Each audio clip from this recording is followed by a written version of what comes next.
எத்தனையோ அற்புதங்களையும் அதிசயங்களையும் செய்யக்கூடிய ஒரே நூல் திருவாசகம். திருவாசகம் தெரியுதோ தெரியலையோ, புரியுதோ புரியலையோ, திருவாசகத்தை ஒரு தடவை பாடினா போதும், கேட்டா போதும். வாழ்க்கையில வேற எதையும் செய்ய வேண்டிய அவசியமே கிடையாது. அவ்வளவு புண்ணியம், அவ்வளவு புண்ணியம். சிவபெருமானே கைப்பட எழுதிய ஒரே நூல் திருவாசகம். பிரம்மன் எழுதிய தலையெழுத்தை மாற்றக்கூடிய நூல் திருவாசகம். திருவாசகம் மாணிக்க வாசகர் சொல்ல, கையில இருக்கிற ஈசனே தன் கைப்பட கை வலிக்க எழுதிய அருளிய நூல் தெய்வ நூல் என்று சொல்லுகிறார் சைவ எல்லப்பனாவலர். சாதாரணமானதல்ல தமிழ். திருமுறை சாதாரணமானதல்ல.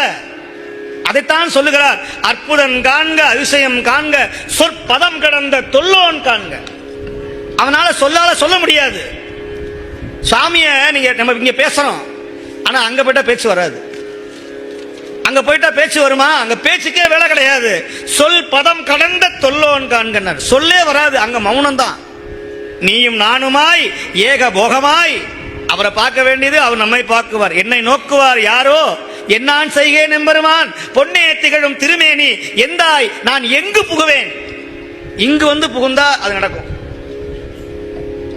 நீங்க அவரை பார்த்தா அவர் உங்களை பார்ப்பார்.